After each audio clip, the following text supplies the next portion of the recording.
Hello बच्चों, आप सबको गुड मॉर्निंग। तो आप सब कैसे हैं? आई होप आप सब अच्छे होंगे।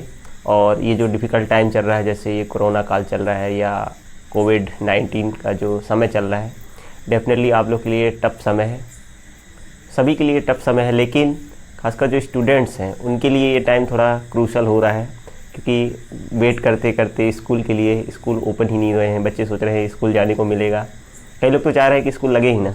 लेकिन जो बच्चे पढ़ाई में इंटरेस्टेड रहते हैं उनके लिए स्कूल जाना एक क्या बोलते हैं, एक इंटरेस्टिंग रहता है कि स्कूल जाएंगे, हम सबसे मिलेंगे, पढ़ाई भी करेंगे, टीचरों से संपर्क रहेगा। ठीक है, फ्रेंड्स से मिलना भी एक वजह हो सकती है स्कूल जाने की।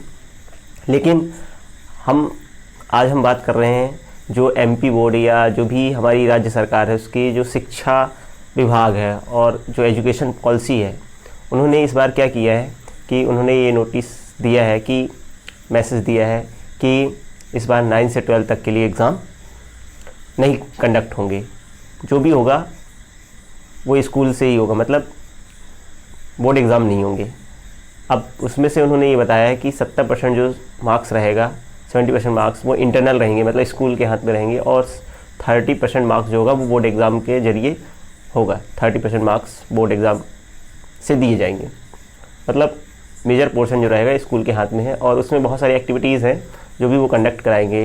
ठीक है, और उन्होंने ये भी किया है कि हर सब्जेक्ट को 12 यूनिट में डिवाइड किया है, हर सब्जेक्ट को 12 यूनिट में डिवाइड किया है, और हर एक महीने में 2 यूनिट कवर करना है। मतलब 15 दिन में 1 यूनिट और अगले 15 दिन में 1 यूनिट, मतलब एक महीने में 2 यूनिट कंप्लीट करेंगे, और उसमें टेस्ट भी होते जाएंगे।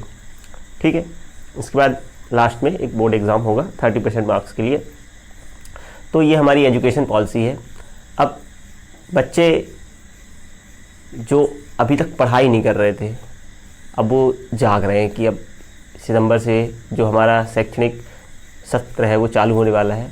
और जो बच्चे अभी तक पढ़ाई नहीं कर रहे थे तो वो अब जागे हैं, तो अब उनके लिए पढ़ाई करना थोड़ा इस समय जो रहेगा थोड़ा टफ रहेगा। क्योंकि वो अब सिलेबस चूँकि 6 महीने का हो गया है, तो उस टाइम ड्यूरेशन में जो भी हमारा कंटेंट है, सब्जेक्ट है, उसको हम प्रॉपरली ग्रैप्स नहीं कर पाएंगे, या हम अपने सिलेबस को, अपने सब्जेक्ट को जान नहीं पाएंगे प्रॉपर तरीके से।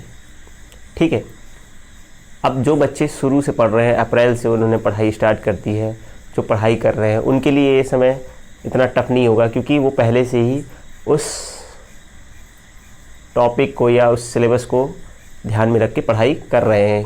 साल के लिए पूरा वो स्टडी कर रहे हैं, कंटिन्यूसली मेहनत कर रहे हैं, तो उनके लिए तो ये टाइम इतना नहीं रहेगा। लेकिन जो बच्चे अब स्टार्ट करेंगे सितंबर से पढ़ाई करना, जो अब जागे हैं, उनके लिए ये टाइम टफ रहेगा, और नॉलेज गेनिंग भी उनकी थोड़ा कम होगी, क्योंकि अब सिलेबस को जल्दी कवर करना पड़ेगा, तो प्रॉपरली टाइम नहीं मिल पाएगा सब्जेक्ट को समझने का। ठीक है, अब ये तो ठीक है, एक बात होगी। अब जैसे की बात करें हम, क्योंकि टाइम कम है, तो हमें अपने सब्जेक्ट के प्रति थोड़ा जागरूक रहना है और पढ़ाई भी करना है प्रॉपरली। अब देखो ऑनलाइन पढ़ाई चल रही है, ऑनलाइन पढ़ाई में बच्चों का मन नहीं लग रहा है, या उन्हें प्रॉपर तरीके से समझ में नहीं आ रहा है, तो मेरा कहना है कि आप जो भी आपके अच्छे टीचर्स हैं उनसे संपर्क कीजिए, जो भी आपके आस पड़ोस है, जिससे भी आप संपर्क है, स्कूल के टीचर्स हैं या जो भी आपको गाइड कर सकता है, आप उसे संपर्क कीजिए और अपने सब्जेक्ट को प्रॉपर तरीके से समझने का प्रयास कीजिए, प्रॉपर गाइडेंस लीजिए।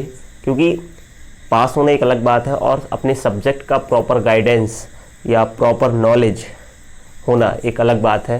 क्योंकि आपको मात्र एग्ज़ाम के लिए नहीं पढ़ना है, पास बस नहीं होना है। खासकर जो मैं बात करना चाहूँगा मैथ साइंस स्टूडेंट के लिए, क्योंकि मैं फिजिक्स और मैथ पढ़ाता हूँ, तो जो बच्चे साइंस वाले हैं वो डेफिनेटली आगे चल के डॉक्टर बनना चाहते, इंजीनियर बनना चाहते, तो डेफिनेटली पीएमटी नीट और जेई का एग्ज़ाम ज़रूर देंगे, जेई या जेई मेंस एडवांस, ये सब एग्ज़ाम देने वाले हैं। तो आपको सब्जेक्ट को ऊपर से नहीं पढ़ना है कि ऊपर सिर्फ पास होने के लिए हम पढ़ लें, सब्जेक्ट को गहराई से डीपली जाना है। हमें जो कंटेंट है, हमारे सब्जेक्ट में जो कंटेंट है, फिजिक्स हो चाहे मैथ हो चाहे केमिस्ट्री हो, हिंदी इंग्लिश हो, हमें उस सब्जेक्ट का पूरा कंटेंट, पूरा नॉलेज होना चाहिए। अपने सब्जेक्ट में हमें कमांड होना चाहिए, नहीं तो हम कंपटीशन फाइट नहीं कर पाएंगे। क्योंकि अभी तो हम लोगों ने अभी पढ़ना स्टार्ट किया, लेकिन जो बच्चे सिंसियर हैं वो बच्चे बहुत पहले से पढ़ रहे हैं और कंटिन्यूसली ऑनलाइन क्लासेस पढ़ रहे हैं, वो जो मेहनत कर रहे हैं, अगर वो प्रॉपर तरीके से मेहनत कर रहे हैं तो डेफिनेटली उसका बेनिफिट उन्हें मिलेगा। अब हम लोग तो अभी पढ़ाई कर रहे हैं, तो अभी स्टार्ट कर रहे हैं, तो डेफिनेटली हम उनसे बहुत पीछे हैं, लेकिन ऐसा नहीं, अगर हम लोग मेहनत करेंगे तो हम भी उनके बराबर हो सकते हैं और उनसे आगे भी निकल सकते हैं। लेकिन थोड़ा टफ पड़ेगा, क्योंकि जो बच्चे शुरू से मेहनत कर रहे हैं, जो 4 महीने से पहले से पढ़ रहे हैं, डेफिनेटली आप 6 महीने में 6 महीने में आप उनसे तो आगे हो नहीं सकते। हाँ, उनके लेवल पे जा सकते हैं, मैं नहीं कहता कि आप आगे नहीं हो सकते, लेकिन अगर आप मेहनत करेंगे तो हो भी सकते हैं। लेकिन आपको अपने सब्जेक्ट के प्रति जागरूक रहना है और सब्जेक्ट को समझना है।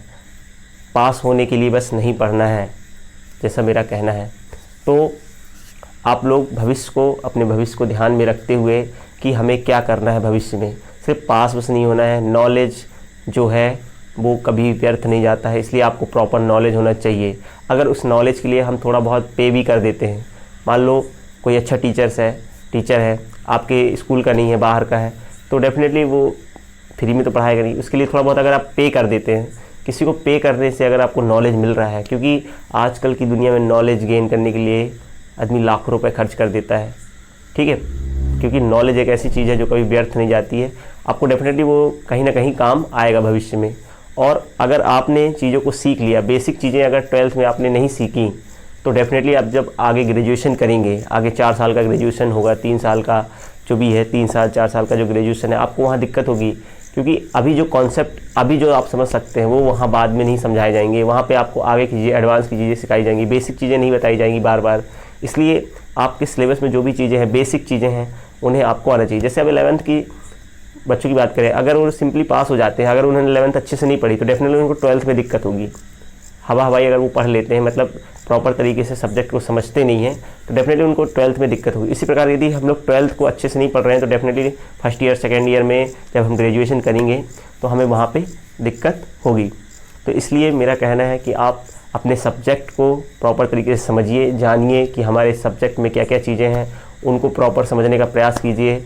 ऑनलाइन क्लासेस ज्वाइन कीजिए, यूट्यूब पर देखिए वीडियो, बहुत सारा कंटेंट है यूट्यूब पर। आप अगर टाइम मिलता है तो गेम खेलने के बजाय दिन भर आप यूट्यूब पर सर्च कर सकते हैं, जो भी टॉपिक आपको समझ नहीं आ रहा है। आप अपने टीचर से, मैंने बोल दिया कि आप अपने टीचर से गाइडेंस ले सकते हैं, स्कूल के हो या बाहर के हो, जो भी आपको प्रॉपरली गाइड कर सकता है, आप जिसे अपने सब्जेक्ट में बेस्ट मानते हैं, आप उससे नॉलेज गेन कर सकते हैं, ठीक है। तो मेरा आप लोग से यही कहना है कि आप लोग पढ़ाई को लाइटली मत लीजिए। जो भी टाइम चल रहा है, ये जो ऐसा टाइम है, क्योंकि ये टाइम स्टूडेंट के लिए तो बेस्ट टाइम है, क्योंकि यहाँ पे आपको कोई डिस्टर्ब करने वाला नहीं है, आप घर में हैं, प्रॉपर तरीके से आप अपने मन से चाहे जब चाहें पढ़ सकते हैं। आपके पास अगर 6 घंटे आप सोते भी हैं तो आपके पास 18 घंटे, 18 से 15 घंटे हैं, 15 घंटे भी अपन मान लें तो हमारे पास 15 घंटे में से हम 10 घंटे 8 घंटे तो पढ़ ही सकते हैं, इतना टाइम है, ठीक है। बहुत कम लोग को ऐसा काम होता है स्टूडेंट के लिए कि वो दिन भर तो फ्री ही रहते हैं, तो आप पढ़ाई को ज़्यादा से ज़्यादा मैक्सिमम कर सकते हैं, मैक्सिमाइज़ कर सकते हैं, अपने टाइम को यूटिलाइज़ कर सकते हैं, ठीक है। फिर भी आप मिनिमम अगर 5 घंटे अगर पढ़ लेते हैं, आप, मैंने बोल रहा है 15 घंटे में से अगर 5 घंटे आप पढ़ रहे हैं, तब भी आप बहुत अच्छी तैयारी कर सकते हैं। और अगर आप थोड़ा और एक्स्ट्रा एफर्ट लगाएंगे, आप कॉम्पिटिटिव एग्ज़ाम के लिए जाना चाह रहे हैं, तो 5 से 8 घंटे पढ़ाई कीजिए। आप डेफिनेटली बोर्ड के साथ साथ अपनी क्लास में अच्छे नंबर लाने के साथ आप डेफिनेटली आप जो भी कॉम्पिटिटिव एग्ज़ाम है उनमें अपना अच्छा स्कोर कर सकते हैं, ठीक है। तो मेरा आप सबको यही मैसेज था इस टाइम पर, ठीक है। आपको ऑल द बेस्ट, आप अच्छे से पढ़ाई कीजिए, जो भी गाइडेंस है वो मैं आपको देता रहूँगा, प्रोवाइड करता रहूँगा टाइम टू टाइम। तो थैंक यू वेरी मच।